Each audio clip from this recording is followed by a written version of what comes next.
A very good morning to all of you students. We have already started with the chapter number 3, Ranga's marriage, from our book Snapshots. So, before proceeding further, I would like to do the quick recap of the chapter. Ranga's marriage is a humorous story about a village boy who has come home from Bangalore. The story is located in Hosahalli, a village in the former Mysore state, now a part of Karnataka. There is no mention of this village in any geography book. 10 years ago, the village didn't have many people who knew English. Ranga, the accountant's son, was the first one who went to study in Bangalore and knew English. There are many people now in the village who know English. When Ranga came back to the village after studying in Bangalore, his homecoming was a great event. People rushed to his house to have a look at him. Attracted by the crowd, the narrator too went and stood in the courtyard with surprise. Seeing so many people, Ranga came out with a smile on his face. Now everyone was surprised to see that Ranga was the same as he had been 6 months before. Finding that there was no change in Ranga, the crowd dispersed. When everyone had left, the narrator continued to stay there. Ranga noticed him and came near him. He greeted him respectfully. The narrator wished that he might get married soon. So he asked Rangappa when he planned to get married. He told the narrator that he was not going to get married. First, he needed to find the right girl. The girl should be mature enough and not a very young girl. If he did not get a suitable girl, he would like to remain a bachelor. So the narrator thought of Ramarao's niece now. She was a pretty girl of 11. The next morning, the narrator asked Ramarao's wife to send Ratna to his house to fetch buttermilk. Ratna came wearing a grand sari, and the narrator asked her to sit in the room and sing a song. While she was singing, Ranga reached the door. He stopped at the threshold. He did not want the singing to stop, but he was curious to see the singer. Carefully, he looked in. When Ratna saw him, he suddenly stopped. Ranga felt disappointed at this. Ranga came in and sat on a chair. Ratna stood at a distance, her head lowered. Ranga repeatedly glanced at her. He said that his arrival had stopped the singing, so he would like to leave, but he didn't. Ratna ran inside, overcome by shyness. Ranga asked the narrator who the girl was and if she was married or not. The narrator replied that she was married a year ago. Ranga felt disappointed, then he left by saying that he had work at home. The next morning, the narrator went to the Shastri and expressed his willingness about the marriage of Ranga with Ratna. He asked Shastri if there was any chance of their negotiations. Shastri said definitely. There was both surprise and happiness on Ranga's face, but the narrator said that the girl was married. Ranga was disappointed on hearing this. On their way, the narrator and Rangappa passed by Ramarao's house. Ratna was standing alone at the door. The narrator went in alone and came out a little later. He told Ranga that the girl was not married. He asked Rangappa if he had been thinking of her. Rangappa replied that he wanted to marry Ratna. Thus, Rangappa and Ratna got married. Some years later, Rangappa invited the narrator on the occasion of his son's third birthday, and he named the child Shyama after the name of narrator. Shyama rushed to the narrator and put his arms around the narrator's legs. The narrator kissed him on his cheek and put a ring on his tiny finger. Ranga's wife was 8 months pregnant then. Rangappa had called his sister to help Ratna. So, this was the story of Ranga's marriage, the brief summary, and we had started from the book itself. So, after page number on page number 21, we had started from the paragraph. I went to our Shastri the next morning and told him, keep everything ready to read the stars. I'll come later. I tutored him in all that I wanted him to say. I found no change in Ranga when I met him that afternoon. What's the matter? You seem to be lost in thought. I said. Nothing, nothing wrong, believe me. Headache? Come, let's go and see a doctor. I have no headache. I am my usual self. I went through the same thing when the process of choosing a girl for me was going on, but I don't think that that could be a reason for your present condition. Ranga stared at me. Come, let's go and see Shastri. I suggested we will find out whether Guru and Shani are favorable for you or not. Ranga accompanied me without any protest. As soon as Shastri saw me, he exclaimed, What a surprise, Shyama! Haven't seen you for a long time. Shyama is none other than your servant, the narrator of this tale. I got angry and shouted, What? Only this morning, Shastri completed my sentence. You finished all your work and are now free to visit me? Had he not done so, I would have ruined our plan by bursting like grains that are kept in the sun to dry. I was extremely careful of what I said afterwards. Shastri turned to Ranga. When did the young son of our accountant clerk come home? What can I do for him? It's very rarely that he visits us. Take out your paraphernalia. Our Rangappa seems to have something on his mind. Can you tell us what's worrying him? Shall we put your science of astrology to the test? There was authority in my voice as I spoke to Shastri. He took out 2 sheets of paper, some cowries, and a book of Palmyra leaves, saying ours is an ancient science, Ayya. There's a story to it, but I won't tell you that story now. This is not a Harikatha which allows you to tell a story within a story.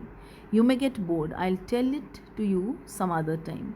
Shastri moved his lips fast as he counted on his fingers and then asked, What's your star?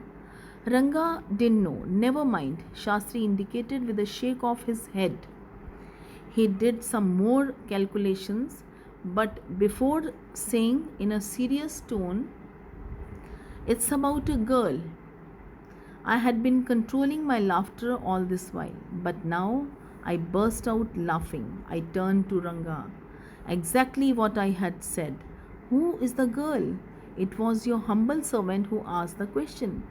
Shastri thought for a while before replying.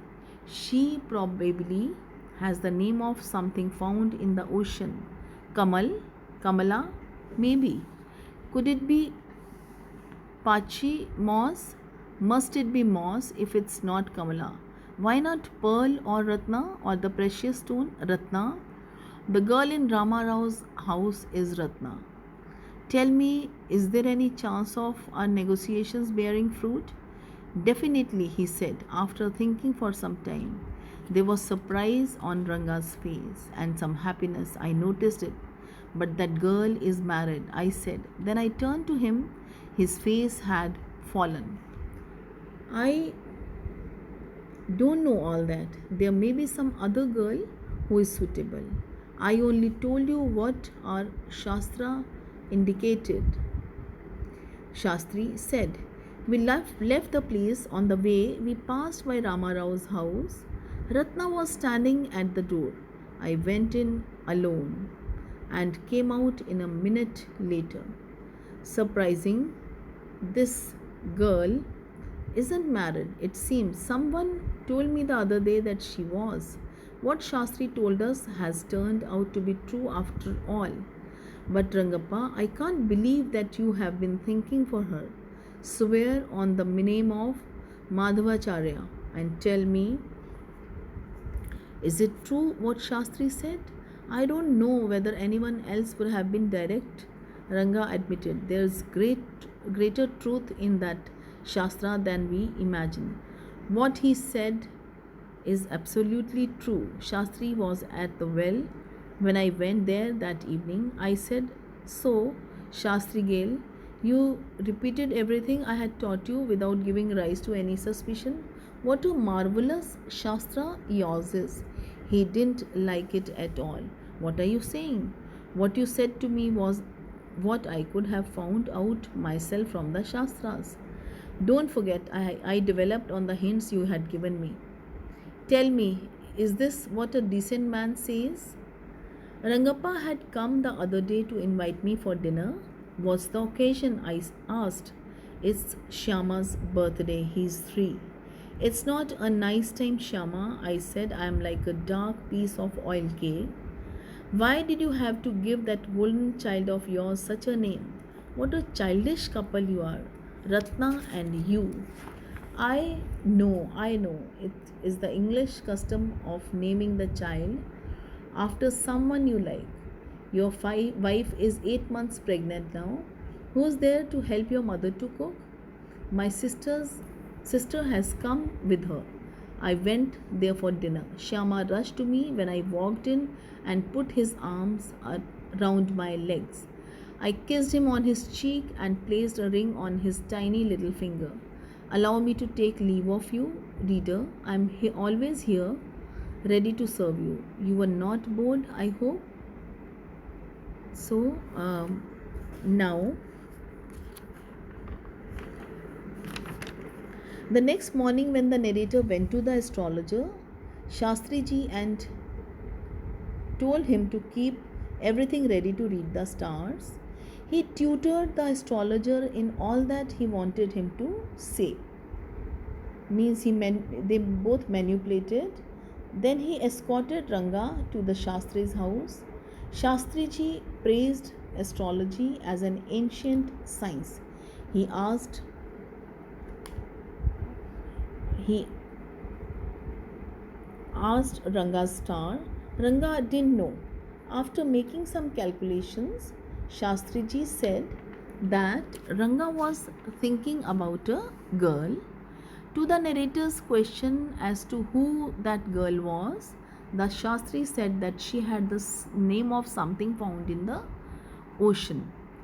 Kamala, Pachi, moss, pearl, or ratna, the precious stone. The narrator remembered that the name of the girl in Rama Rao's house was Ratna. He asked if there was any chance of their negotiation bearing fruit. Shastri gave a positive response.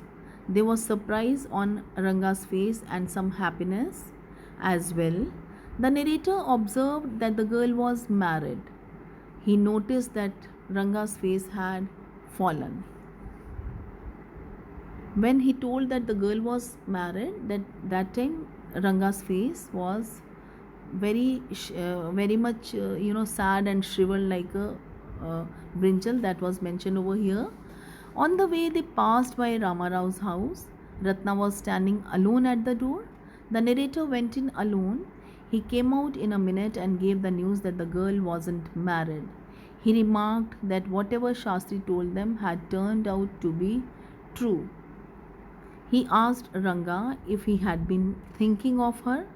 Ranga admitted it, so Ranga was married to Ratna. Years later, Rangappa invited the narrator for dinner on the occasion of 3-year-old son Shyama's birthday. He again named his son after the name of the narrator Shyama. So now his son's name also is Shyama. He had named his son after the narrator. Young Shyama rushed to the narrator and put his arms around the narrator's legs. The narrator kissed him on his cheek and placed a ring on his tiny little finger. The narrator also revealed that Ranga's wife was 8 months pregnant that time then. Thus, Ranga was leading a happy married life with Ratna. So, the message of the story is there can be no set principles for a delicate matter like marriage. Marriages are said to be made in heaven. Marriage is more of an emotional matter actually. Ranga had returned from the city with certain preset notions, but all of them dissolved into nothing once he came face to face with beautiful and talented and virtuous girl Ratna. So marriages are made in heaven and are not bound to set rules. Now the theme of the chapter is Ranga's marriage. It depicts the rural life of a typical Kannada village whose social ethos are undergoing a rapid change due to increased influence in English, influence of English there. Western culture and urbanization has started over there. The story brings into focus the conflict between tradition and modernity and show how tradition is deep rooted in our culture. It also shows how the elder generation influences the younger generation, perceives the alienation and distancing of the latter, and makes all out efforts to make it fall in line, like Shyama did for Ranga. Ranga, for all his city education and modern views on marriage, falls for Ratna, and the two get married and establish a family in the traditional way. The cunning storyteller and the matchmaker has the last laugh. But hats off to Ranga, who did not change even after well educated and learning English. So this was all about the chapter. I hope students you all have understood the chapter well. By tomorrow we'll finish off the chapter in the class also, and after that you please write the question answers in your notebooks. Thank you so much. God bless you all.